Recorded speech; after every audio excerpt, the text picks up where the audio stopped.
We are recording. This is Christian, This is Joyce, and and welcome to the Basement Sessions.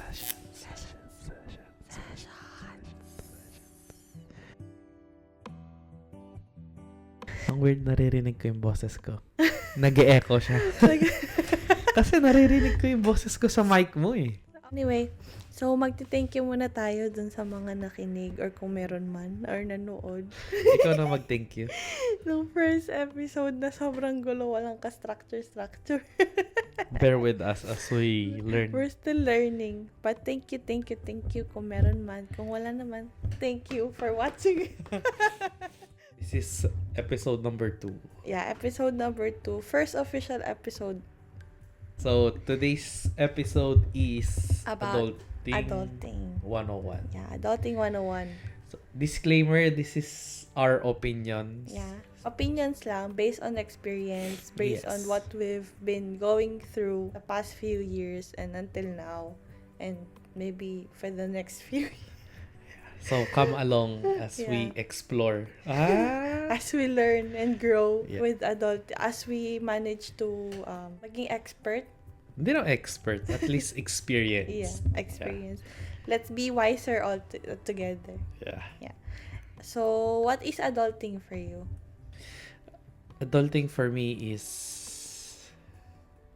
being able to buy, go shopping spree.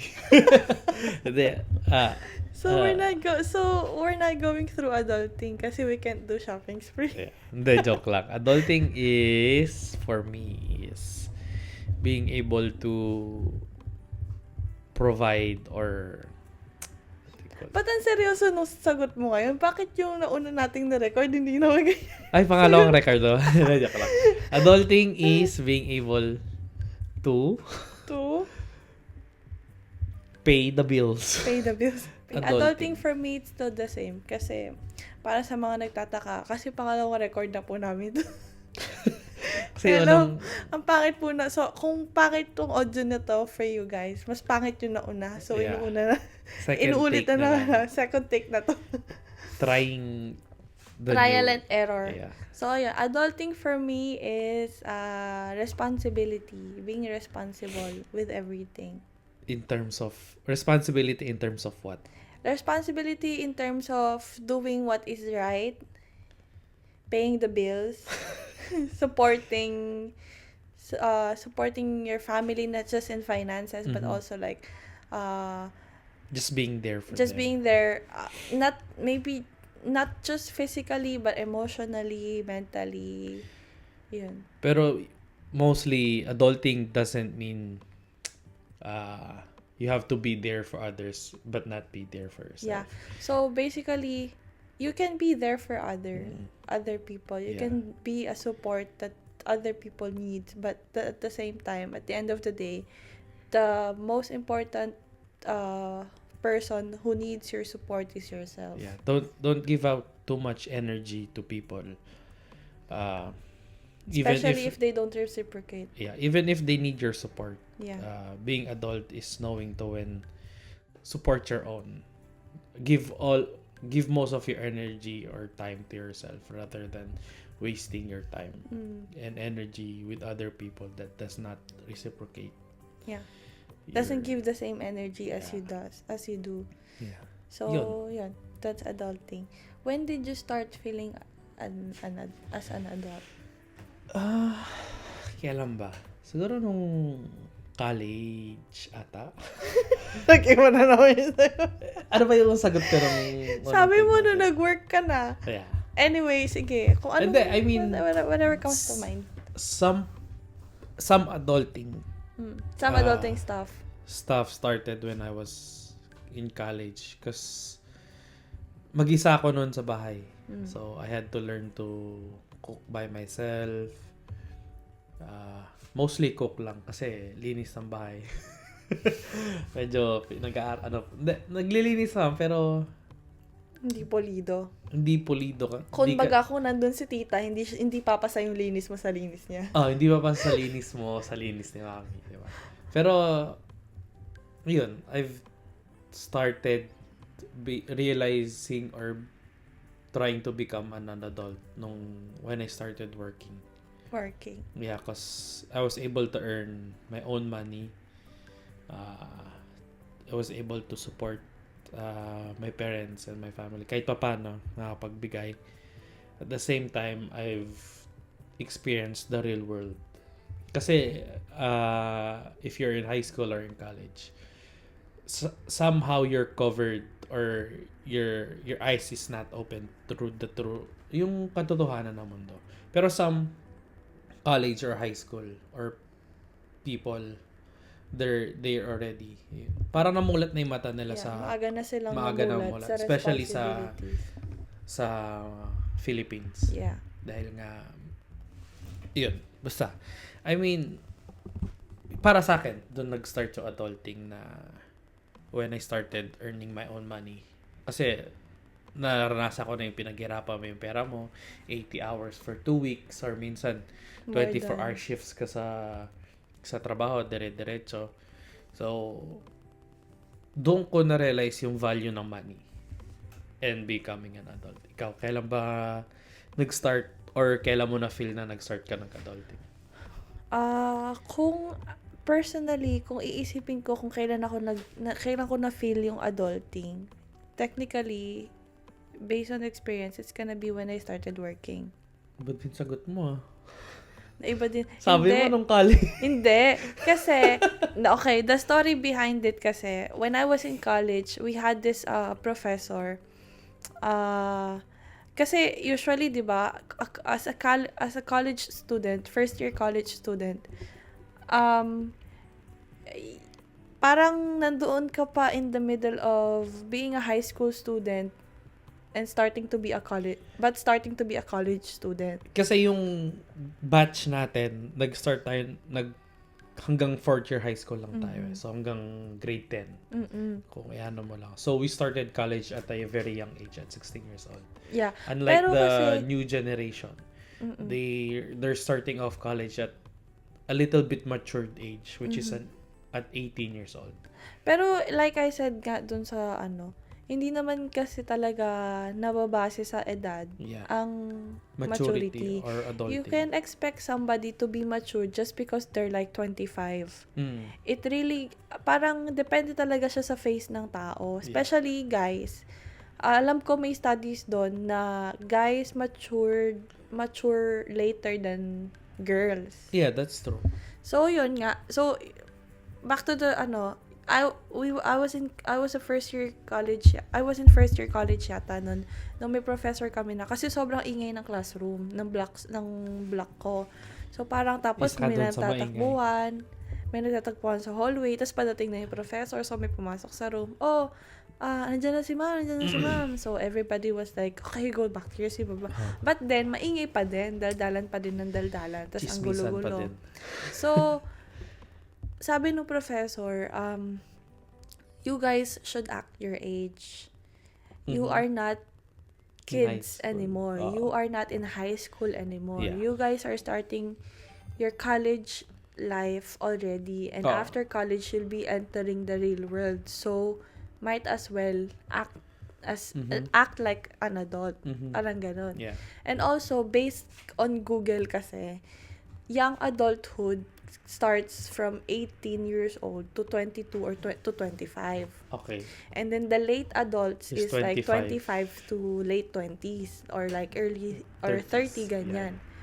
So basically nandoon tayo sa late adult. Tanda na natin. Late adulting. Tanda na natin 30s. Oh my God. Nandun na tayo sa bracket na yun. So, yun nga. Pero kung ako personally, I felt being an adult when I started earning my own money. But I felt it more when I realized the responsibilities I have. As Kasi ate. ibang level yun. Oo, ibang level na siya. Kasi iba yung nag-earn ka lang ng money mo for yourself eh. Iba din yung nag-earn ka na ng money to help or to support at least your family. Kahit pa paano, yeah. Yeah. Nagiging iba. Kumbaga hindi naman mabigat hindi mabigat in a negative way. Mabigat siya in terms of yung level of responsibilities. dun siya ano ba tawag? Hindi ko maisip yung term. Hirap naman. Comment nyo na lang or DM nyo kung wow, daming followers.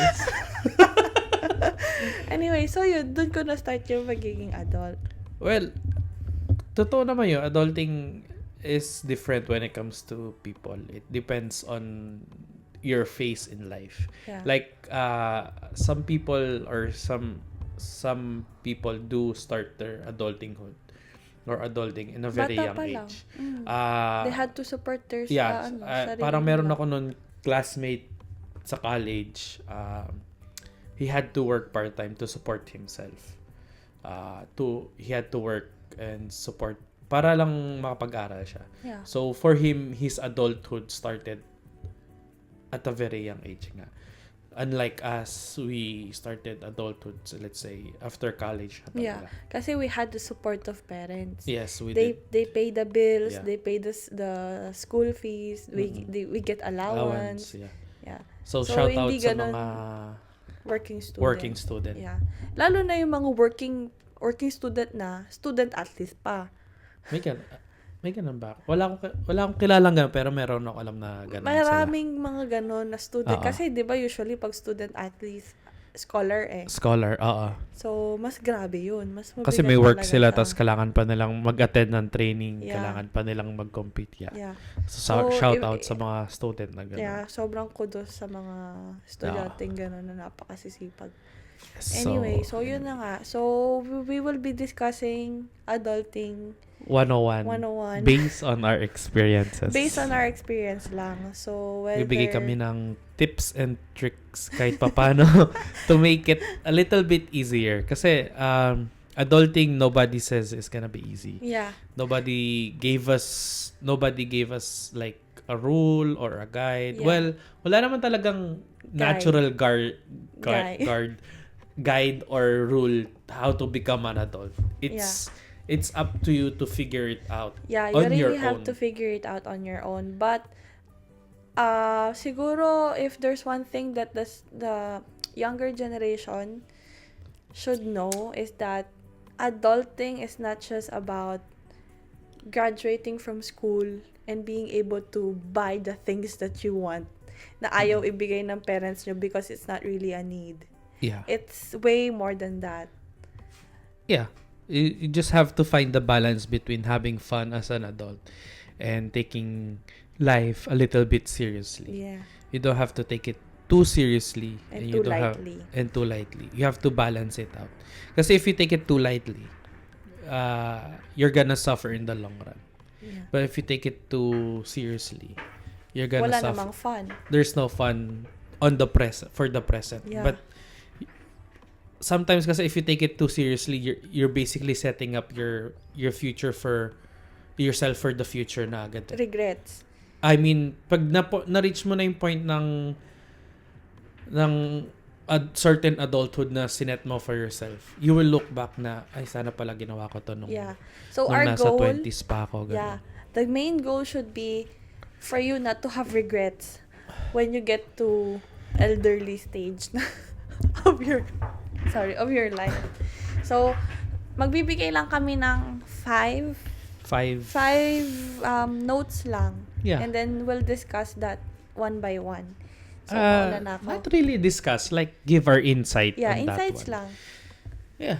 Mauna Kasi na if ako. parang discuss, it's gonna be too broad or too serious. Yeah. The first one on the list is know yourself or know your passion. Know where you're good at.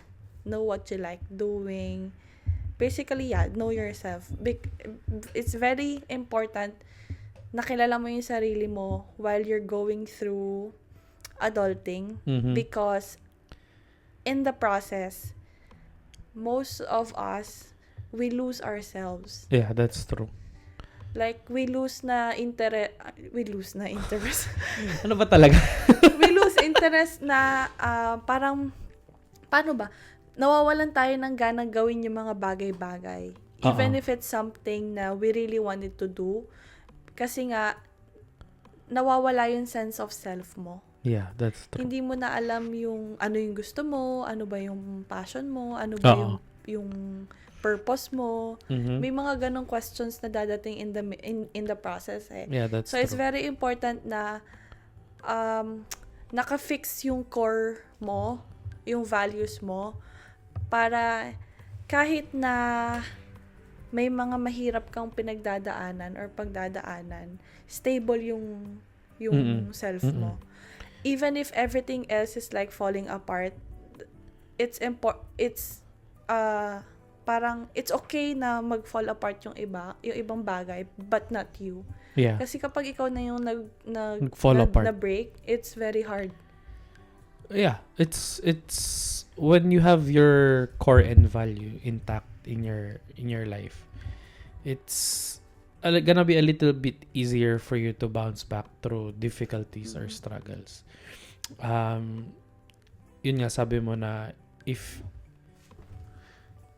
you break down or ikaw mismo nasira through the process of finding yourself or Finding what you want. It's gonna be hard kasi you're gonna doubt yourself na tama ba tong ginagawa ko? Yeah. Kaya ko ba to? I mean, kami din naman pinagdaanan na din naman namin yung And pinagdadaanan. at pinagdadaanan pa rin naman namin yung struggles of some point doubting our decisions in life na tama ba yung ginawa namin? Tama ba yung path na tinake namin? Pero at some point, you just have to accept and realize na you're gonna make mistakes in life. Yeah. And that's how are you going to, ano daw sabi ko? Doon mo malalaman or doon mo determine sa sarili mo na, mali yung ginawa kong ganito dati. So I won't make that same mistake again. Yeah. Yun. Yeah. I mean, You learn from it. I mean, I'm not saying na you should know yourself better, and then hindi ka na pwedeng mag-breakdown or anything like that. You can. If you feel sad, be sad. Feel it. Parang sabi nga ni Kong TV, kung malungkot ka, ramdamin mo yung lungkot. Kung masaya ka, mag-celebrate ka, ramdamin mo yung saya. Kung gusto mo umiyak ka, pero after mo umiyak, babangon ka. But at the end of the day, you should always know yourself. You should not lose yourself in the process of growing up and learning things in life. Kasi pinaka-importante talaga yan sa lahat. Money will always be there. Your family will always be there. No matter how many people that's always there for you. Kung ikaw sa sarili mo wala ka for yourself, wala namang mararating yun. Kasi hindi naman yung family mo yung mag-work for you, hindi naman yung friends mo yung mag-work for you. Yung passion mo, hindi naman yung passion ng family mo, iba naman yun sa kanila. Or kung yung boyfriend mo, yung girlfriend mo, hindi rin naman yun yung passion nila. So, sino mag-work for you? So, just don't lose yourself in the process of adulting. Totoo naman yun, yung sinasabi mo na don't lose yourself. I mean, it's very redundant. You hear people talk about don't lose yourself, but especially in times like this that everybody is suffering with mental disease or depression, anxiety. Yeah, mental issues is a very big thing. Pero yun nga, sa adulting, there's going to be a lot of hardship, a lot of struggles. You can break down, but at the same time, after you break down, you have to pick up yourself, because no one's going to pick up after you. Yun yung sabi nila lagi na if you make a mess, don't expect other people to clean it up for you. You have to clean it up yourself. You have to pick up the pieces yourself. I mean, family, friends, or somebody or a loved one is going to be there for you as a support. But don't rely on them too much. Because if you rely on them too much, and then if they disappeared or pag nawala sila, wag naman sana mawala. But let's just say nawala nga sila sa tabi mo, or they're not there for the time when you need them. It's going to be hard because you relied on them na for too much for support. So as much as possible, just rely on yourself. Just rely on yourself talaga. But it's okay to ask for help. Yun. If you don't understand something, ask questions, ask for help. Help is always welcome. I mean, help is always there. You just have to find the right person. Sometimes it's gonna be strangers, you know. Some Magsabi ng ano sa strangers Kasi hindi ka there's nila really kilala no eh. judgment eh. because they don't know you. Yeah. Yeah. So yun, Yeah. know yourself and then know your passion. Passion is this one is gonna be like for job kasi to eh, for job or career. Yeah. Yeah, some people are very lucky to be doing A work. of having a job that is also their Passion or what they really want, because most of the time people are just working to get to earn money to pay the bills. But if you have a job or a career right now that you really want or really passionate about, just be thankful na nakuha mo, nakarating ka dyan, and then just make the most of that opportunity. Ede, malay mo, after few years, you're gonna leave that job or that career and find a new one. At least you can look back and said, oh, I did that. That's one of my bucket list, diba? Yeah, you won't have any regret or regrets. ano regrets. Wala lang. May masabi lang. Kasi the last recording we defined job and career to be job is something that pays the bill and that you Career do it is on a what day-to-day fulfills basis. Career is what fulfills you. Yeah, career is what fulfills you. It gives you purpose. It gives So- you creativity. It gives you motivation. Yeah. So a lot of people, a lot of people are lucky and blessed enough to have a career and a job in one. Mm-hmm. But a lot of us Bilaw kang also kapasalaway. doesn't have the luxury of doing that. Yeah. If you have the luxury of time to actually think about it, na kung ano yung gusto mong gawin, take advantage of it. But kasi along the way, wala rin namang masama mag-try ng mga work or mga job na hindi ka sigurado. At least, you'll still learn something from it. At least you got out of your comfort zone. Yeah. Pero, if you don't have the luxury of waiting, or you don't have the luxury of time na pag-isipan yung mga gusto mong gawin sa buhay, hanap ka lang ng job siguro na somewhat Related. yeah, or somehow you're interested in. So, parang hindi siya magiging ganun ka-burden for you na, I'm gonna wake up this early to go to this job. Yung mga ganun. So, yun lang. And then, in the process of working in that job, just work on yourself also. Ano ba yung gusto ko? I mean, tawag dito. It's really hard for people or most people to do what they really want, because they have big obligations or big priorities in life. Some are privileged to be able to do that, to chase their own career because may pinanggalingan yung family nila, or some naman is they have to really work on a job that they really don't want kasi they really have that responsibilities nga. Pero meron kasi ako nakita sa TikTok na content creator siya. Para siyang sabi niya, every day after work she's trying to do something that will make her feel alive or have fun. So if you don't like your job or if you're not having fun sa trabaho mo, after work mo, kung pwede or kung kaya mo pa, do something that makes you fun or makes you feel alive. For example, nakakalabas ka ng work ng 5, so you still have time, pwede ka naman lumabas, treat yourself, manood ka ng sine, i-date mo sarili mo, punta ka sa park, mag-walk ka lang, ganon. Gym, if working out is something that makes you feel alive or makes you happy, do it. Just don't bury yourself at work.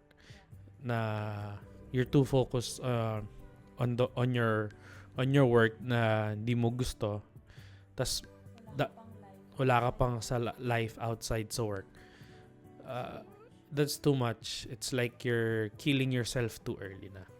Yeah. Kung di naman kaya after work, try mo before work. So, para pagdating mo ng work, mentally okay ka kasi you've done a thing that you really want before jumping to, if that workplace is a negative workplace, before jumping to that negative workplace. Based on my experience.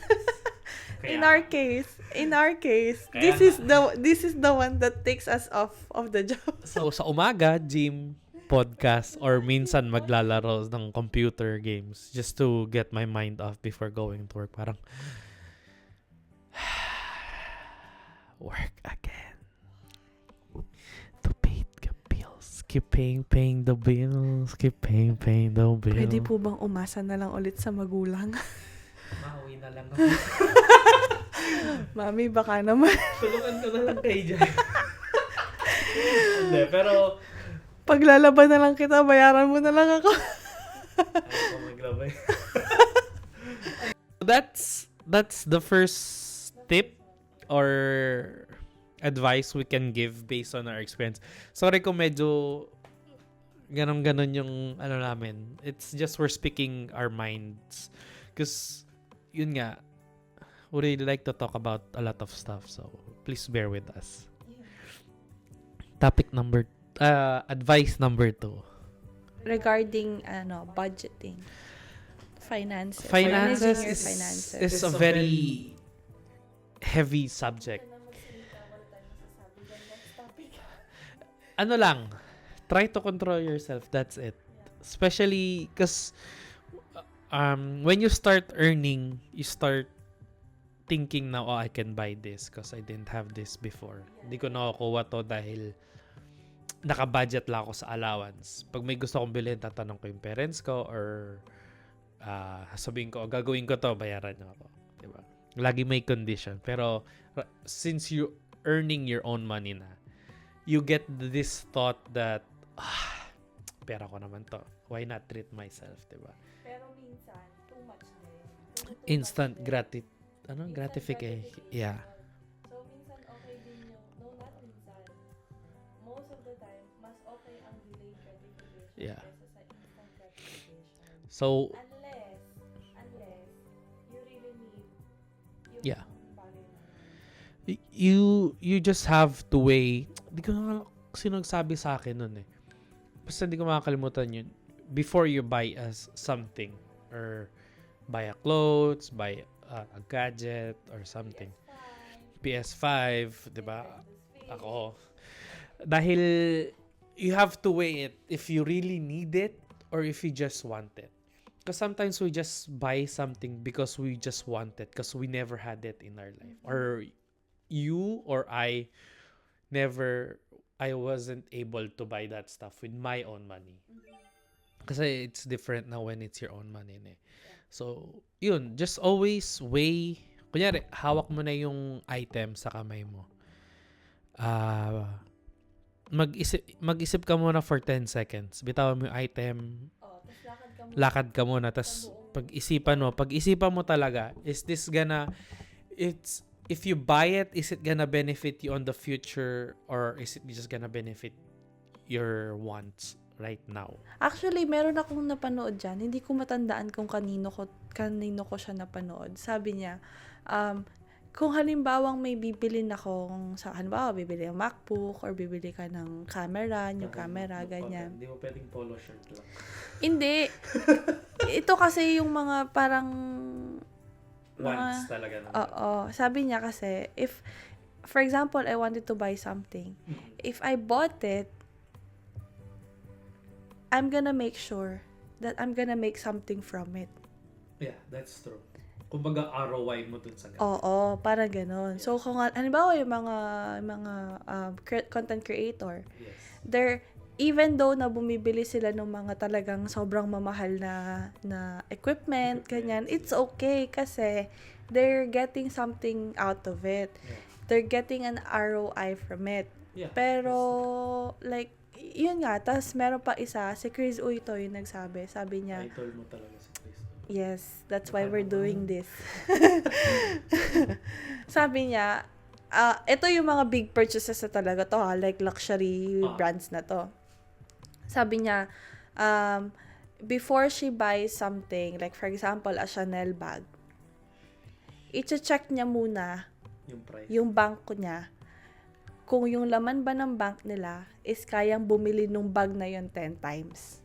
Kung hindi mo siya kayang bilhin 10 times, wag mo nang hawakan. Iwasan mo na ng tingin kasi masasaktan ka lang. Yun maganda siyang tandaan talaga. Maganda siyang i-set sa isip mo na, okay, hindi ko to kaya bilhin 10 times. So, alis na lang ako. Yeah, that's true. Tapos, ano nga yung sinabi niya pa? It's gonna hurt you for that moment na pag nakita ko mabibili to ng 10 times. It's gonna hurt you at the moment. But if you think about it, you're going to think of a way of how you're gonna earn 10 times of that so you can buy bale mo after 2 years pag nakita mo pwede kong bilhin to 10 times. Somehow it's a positive and a negative, but it's really up to you on how you're gonna take it. You have to take it positively or negatively na sabi nating 1,000, sabi nating 125 what? pesos. Chanel bag? 2.5 pesos? Hindi. I mean, not the Chanel bag. I mean, something relatable naman. Sabi natin 2.5. Tinignan mo. Or sapatos na lang. Sabi niya 5K na sapatos. Pang basketball shoes. If you saw it 5K, ako kasi pag tinitignan, papagano, babalik kong Sana nga talaga may 5K na basketball shoes, no? Hindi ako napapagastos sa sobra. Ayun, basta. Sabi natin 5K na shoes. And then if you look at the price. And then, if it hurts you, you're taking it negatively.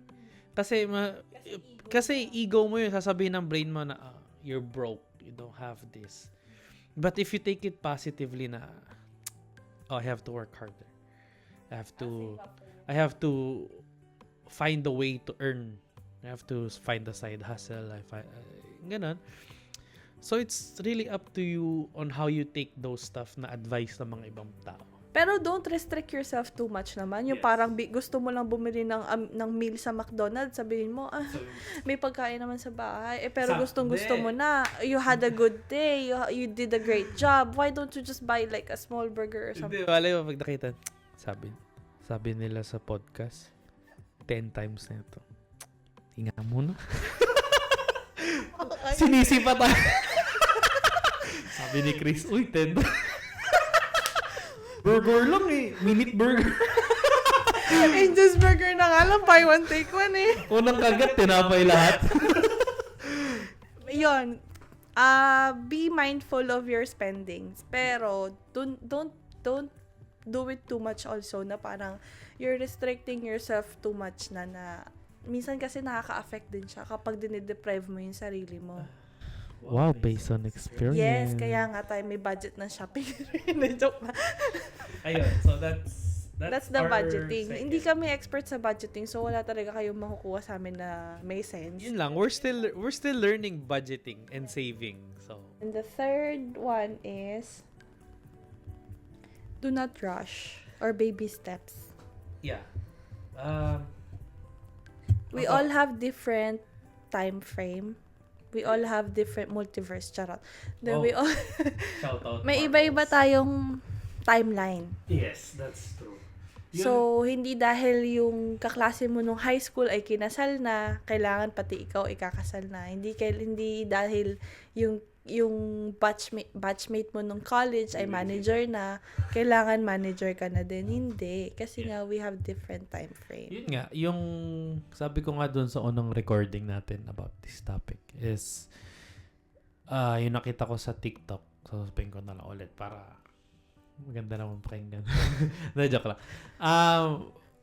You're never behind someone.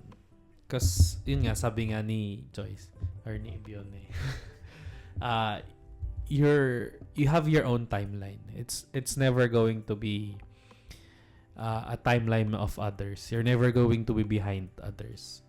I mean, yes, they're gonna be ahead of you in terms of financially, They might have family by the time at our age. They have family, they have kids, but you're still, you know, Trying to figure out trying to life. figure. But that's okay. Yeah, that's okay. Life is about figuring out everything. Eh. So tanda mo lang, you're never behind someone. You're always, it's going to be you against you lang naman. Eh. So if you say, if you keep looking onto others and looking what they have and what you don't have, you're Sama-sama yun. really going to compare your own life. You're going to really hurt your self-esteem, your ego, your mental health. Matatanong mo yung sarili mo, bakit ako walang ganito? Bakit sila may ganyan? It's because Self-doubt. they have their own timeline. They have their own tawag dito. They have their own Face. phase, yeah. Sabi natin ko, nasa phase 2 ka na, sila sa phase 3. Don't compare it. Sabi, Take adulting or take your life baby step, one step at a time. Yun nga, yung palagi na lang sasabi, yung compound interest. Every step you take, it's gonna build up into something. yeah. It's sabi natin you have a goal for 6 months and then you've arrived on the last month and you haven't reached that exact goal. But if you look back on your first month or first day, it's very far. You've come so far na. Diba? Oh, yeah. Always appreciate the small things that you've done, the small steps that you've taken in life. Because that small step is gonna give you that giant leap. Maybe this year, not this year, maybe next year, maybe not next year, but in the future, it's gonna be a big step. It's gonna be a big grand gesture. Mhm. Yeah, so yun nga, baby steps. Pero as you do that, it's okay na tingnan mo yung future or kung may pinupuntahan ba. Pero yun, parang yung sinabi nga ni Aldrin, wag mong kakalimutang tingnan kung gaano nakalayo yung narating mo. Kasi sometimes we're too focused on parang looking in the future na parang tinitingnan natin gaano pa ba kalayo. Pero hindi natin nare-realize gaano na ba kalayo yung narating natin. Yeah. That's very important. Kaya nga 'di ba, Dalawang difference yun. malayo pa Malayo pa, pero malayo na. pero malayo na. That the very trending quotable quotes nowadays. It's a short quote, pero it's a It very hits, big. yeah, It hits oo. different. It hits different. It's, Kasi totoo naman. So, 'di ba nga parang yung sinabi mo dun sa sa X natin na episode. sa reject episode. Sa rejected episode. Nawala tuloy ako. Kapag ang baby, 'di ba, nag-take ng first step, everybody is celebrating. So ganun ka din dapat. We don't just celebrate the first step of a baby. Yeah. We also celebrate each step of an adult going through adulthood. Wow. Joyce Ipon. 2023. Quote na yun. Yun, hindi Pero lang maganda yun, naman maganda yung quote mo na eh. Hindi lang naman ang steps ng baby ang nagmamatter. Everyone's step matters. Yeah. So, sabi nila, every drop counts, 'di ba? Every peso counts. So, every steps counts also. Huwag kayong mag-rush. Kasi kapag nag-rush kayo, magko-compare. Pag nag-compare, papasok na dyan yung self-doubt, self-pity, and everything. And then, pag nag-compare na, doon na talaga pumapasok yung mga sobrang sakit na feeling, na struggle. Yeah. Ay nako, magsa-struggle talaga kayo ng sobra, I'm telling you.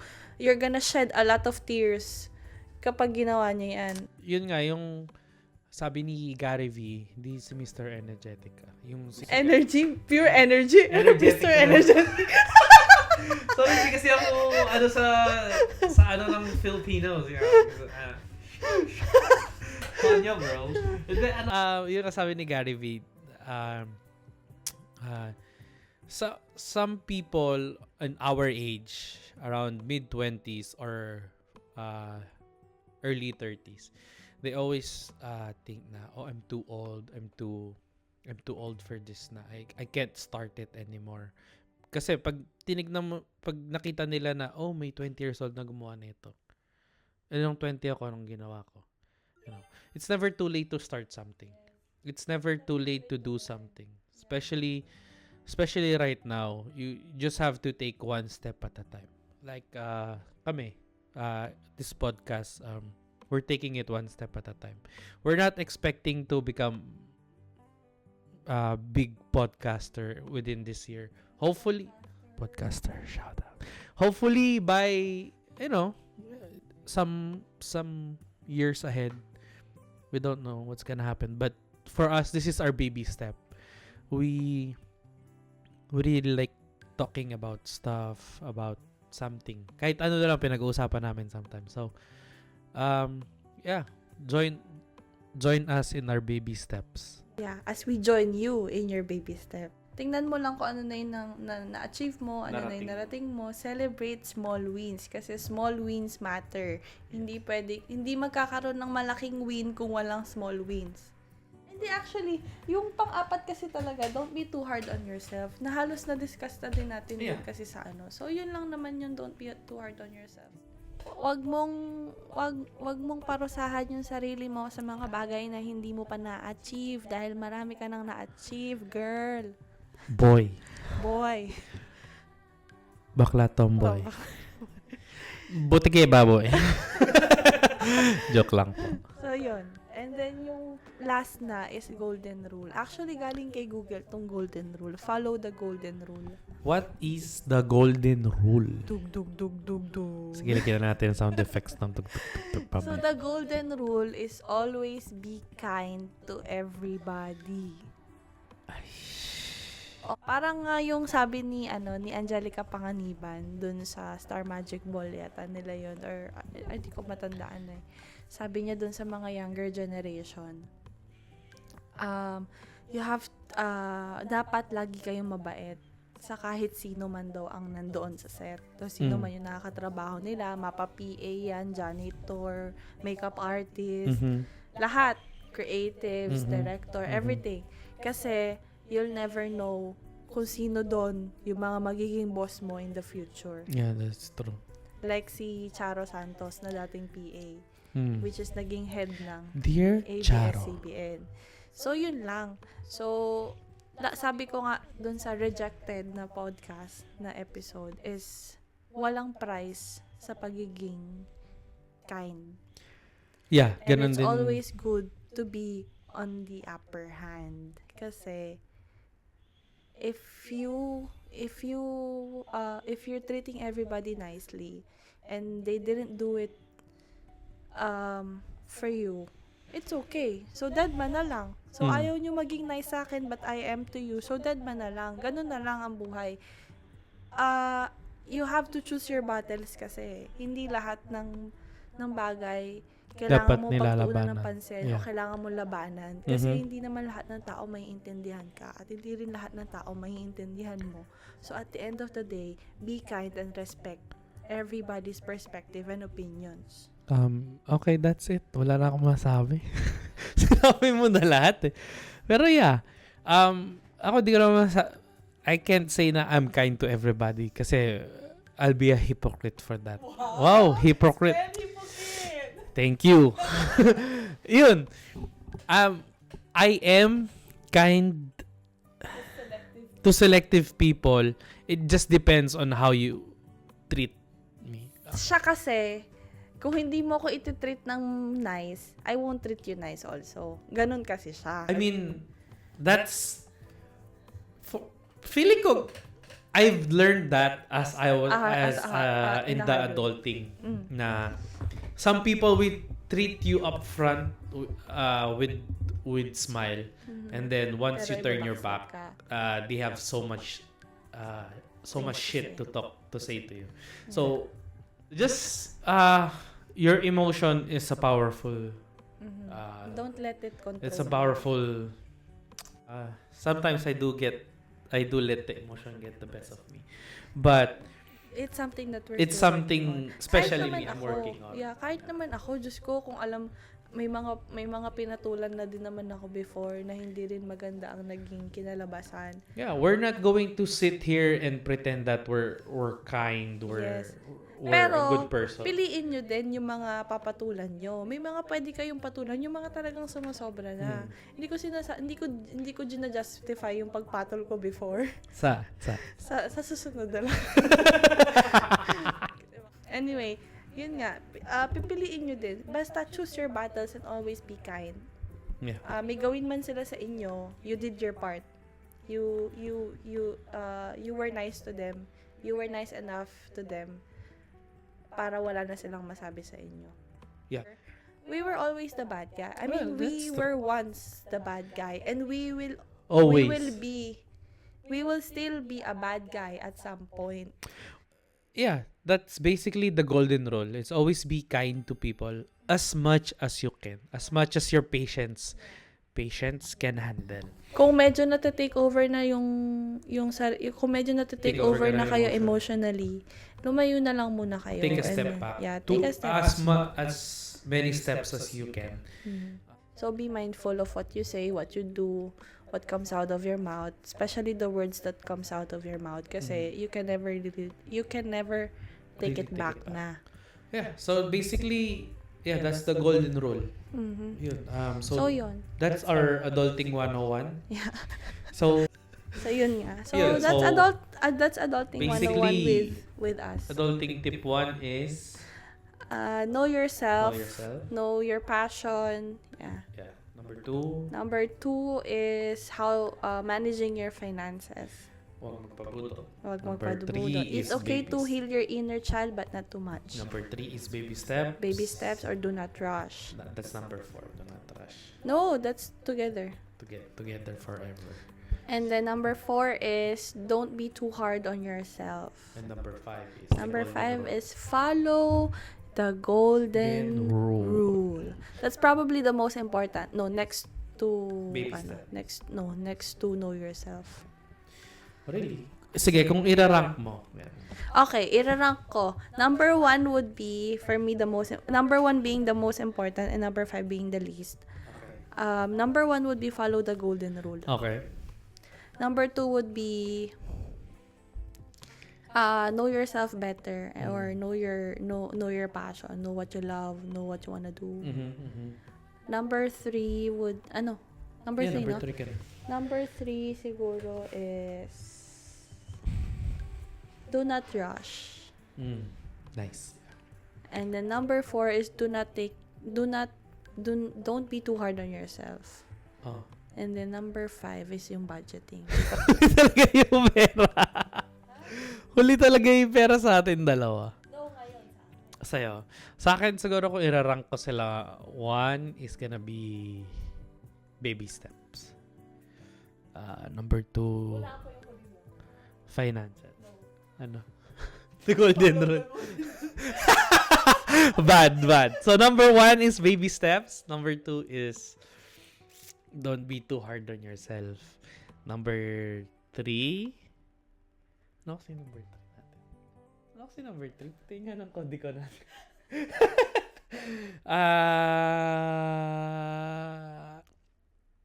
Feeling ko number 3 ko budgeting eh. Really? For me, as of now. Kasi, dahil titignan ko muna. Tapos nasa cart ko lang siguro mga 3 days. Babalikan ko. Kailangan ko to. Babalikan ko ulit. Kailangan ko pa rin sila. Tapos, next is know yourself, your passion. And then, last talaga yung golden rule sa akin. Thank you, Anyway, guys. so yun. Thank you guys for listening. Kung meron man. Thank you. Thank you. See you on the next one. Bye! Ciao!